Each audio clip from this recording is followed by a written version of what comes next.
Hi, TSRD here, coming to you from beautiful Laurel Canyon, California. This is a 2007 interview done by Kerry Cassidy of Robert Bob Dean, CSM, retired Army of 28 years.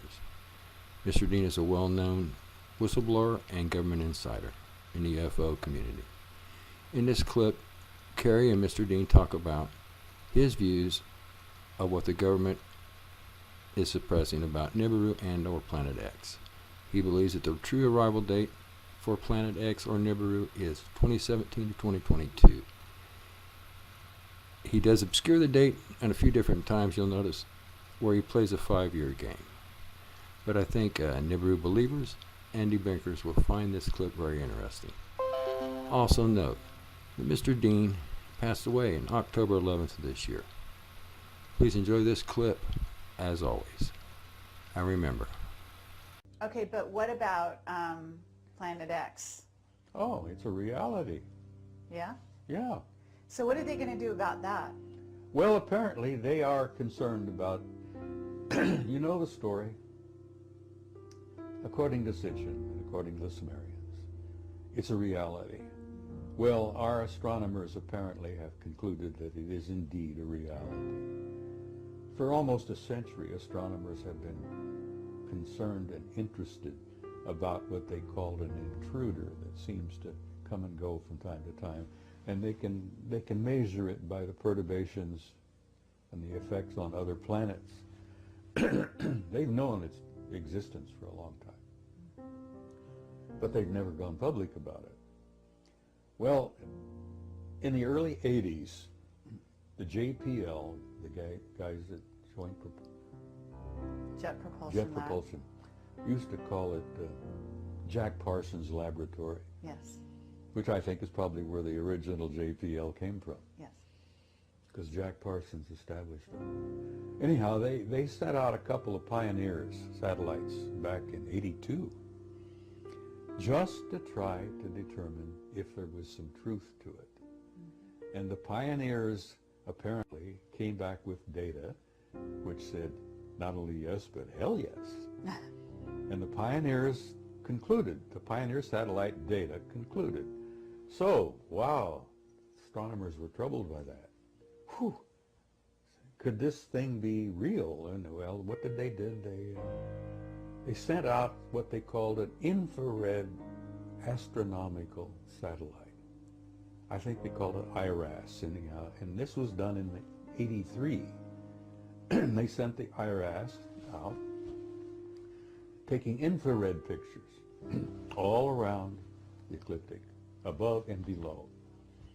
And apparently IRAS got 2 giant positive responses that yes, the 12th planet, the 10th planet, however you want to call it, yes, it's real.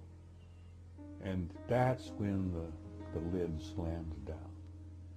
So it's out there, it's on its way back in, right? According to the Sumerians and Sitchin, apparently it is. And if you're a student of history, as one of my majors, its last pass was 1600 BC. The Sumerians and Sitchin and all of those say it has an orbit of 3,600 years. So as like many of us, you know, I count on my fingers and toes and figure out, well, 1600 BC, it has an orbit of 3,600 years. Wow, it's due.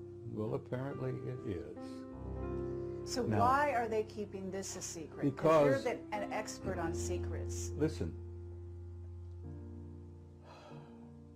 every time Nibiru would make a pass, it was not always devastating.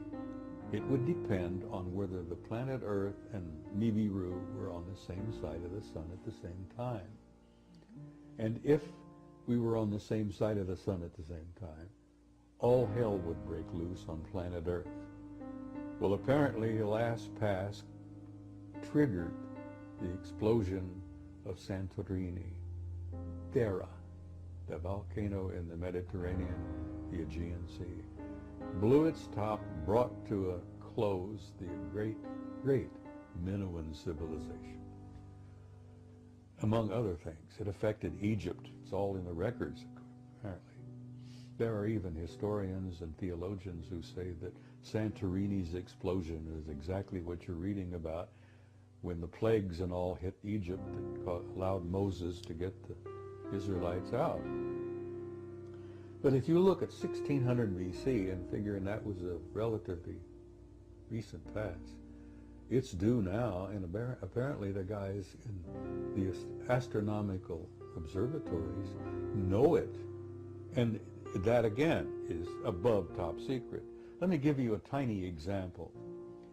For a number of years ago, there were two brilliant guys working at the Naval Observatory in Washington.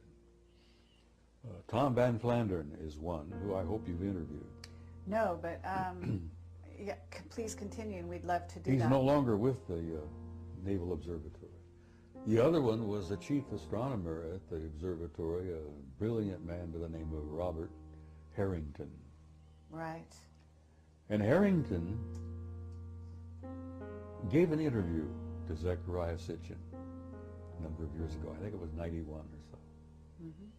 Where he came right out and said, Dr. Sitchin, we are interested in this because it ties in perfectly with the work you've done on the Sumerians and the ancient planet Nibiru. He said, we found it, it's real, we have photographs of it, and he says from what we can put together, it's a rather nice planet.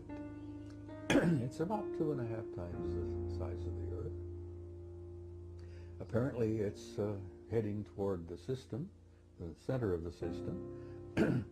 We've concluded about everything about it except that we haven't named it. And Zecharia spoke up and he says, it's already been named. He says, you simply call it Nibiru. The Sumerians called it the planet of the crossing. Well, okay, I have a question for you, because he's got a book out called End of Days. yes. And in that book, he actually talks about Nibiru and the return, but he doesn't say that it's actually going to happen now.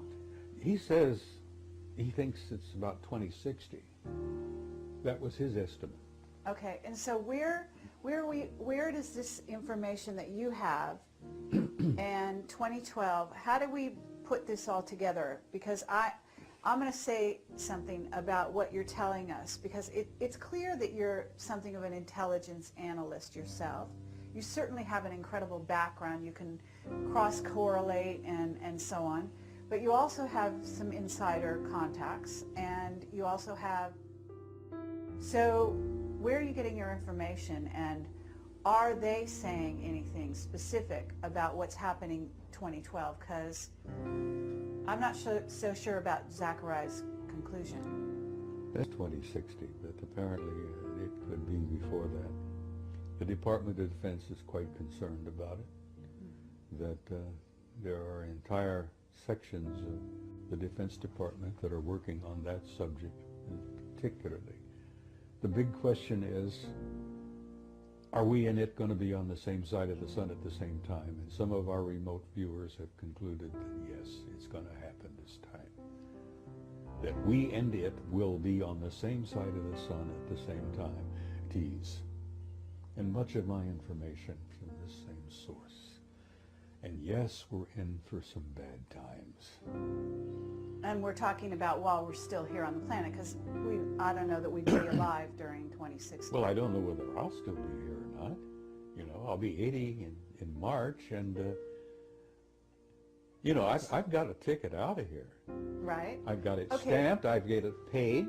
But I'm 9 years beyond my warranty as it is. No, but I think you're going to live quite a while. So what? Okay, so we've got this interesting thing going on, and we have a huge crackdown on anything to do with Planet X. It's Yes. been made the laughing stock. It's an amazing thing. Oh, the ridicule is. I mean, I think it supersedes even the ET ridicule. Oh, it does.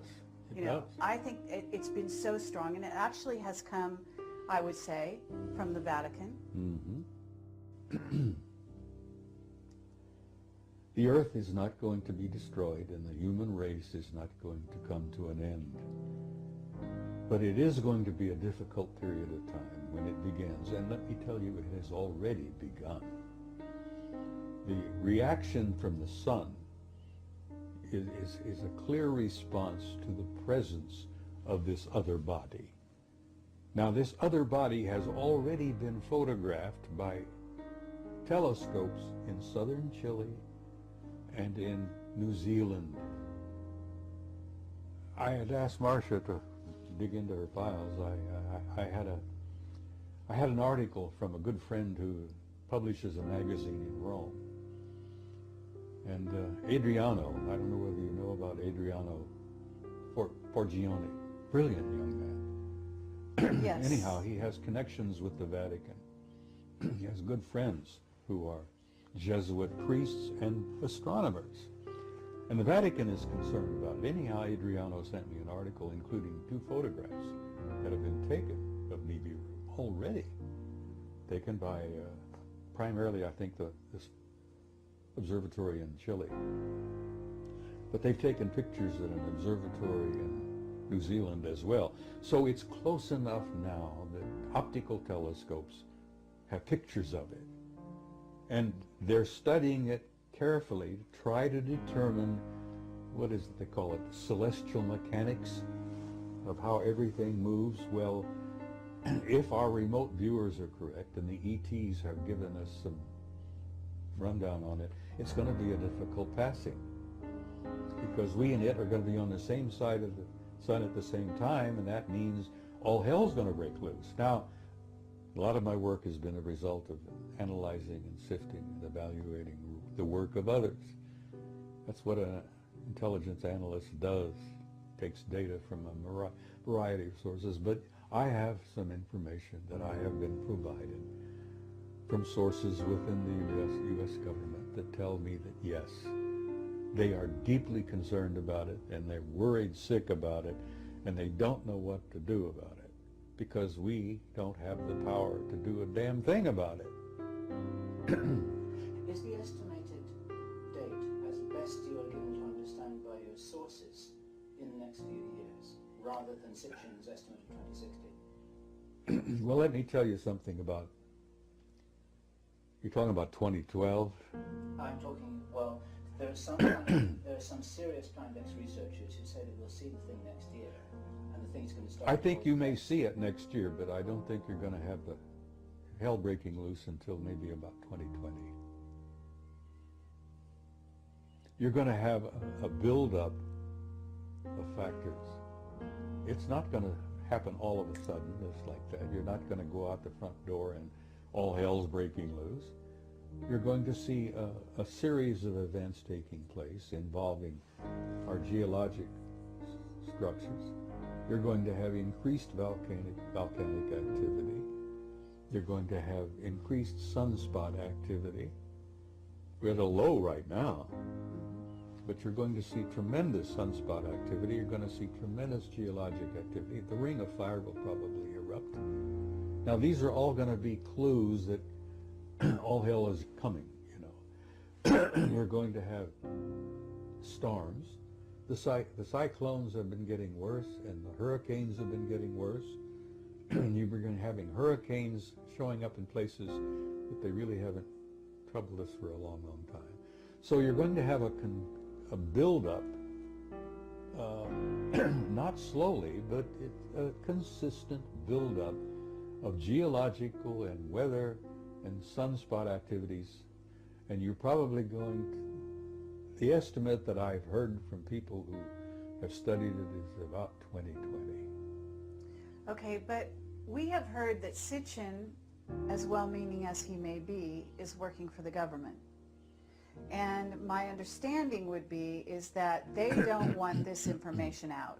So they're doing everything in their power to make sure that it's ridiculed, as we've observed. Kerry, what could the government or anyone else tell you? What could they say to you? Would they tell you that grab your hat, dig a hole, hang on? Would anything they say? Is that what the underground basis is all about? Well, I have always had the conviction, and I've put this together over the years, that the so-called elite, the creme de la creme, when they're self-designated, you know, they have been preparing for chaos for years. It initially was initiated by the thermonuclear threat with the Soviets. Underground, you know, fallout shelters where we could go. We had our own air conditioning. We can have our own food supplies and our own water supplies. That was a program that began that I worked very closely with when I was with FEMA over the years. I've been in underground facilities you wouldn't believe. And there are facilities everywhere that are not known. I mean, there's a big facility right under Fort Huachuca here in Arizona. I mean, a massive one. Never come out. I'm telling it now, but, you know, there's a deep, deep, massive underground facility under Fort Huachuca. They're all over the place. And I went to a Department of Energy school, and I tell you, 2012 don't matter. First of all, Christ was born 7 years before, and this is a fact. And if you don't believe me, get Sir Lawrence Gardner, who's probably one of the best historians we've got working today. Lawrence Gardner's got the facts. Jesus was born 7 BC on the 1st of March. Now, if you want to count from his birth, like we supposedly have been doing, add 7 years to 2008. You end up with 2015. That's pretty close to what 20... So you're saying we're actually in the year 2015 now? No, we're in the year 2015 right now. Right. So Yes. that means that Nibiru, when you say it's coming in 2020, is actually due in about 5 years. Probably. So we're looking at 2013 by our calendar. Well, no later than 2017. I'll throw 2017 out, Okay. and you can take that to the bank. 2017. Now, Okay. that, you know, that'll give or take a year or two, because the celestial mechanics, they haven't really worked it all out yet. We've got computers you wouldn't believe, but they're still trying to feed in some of the data.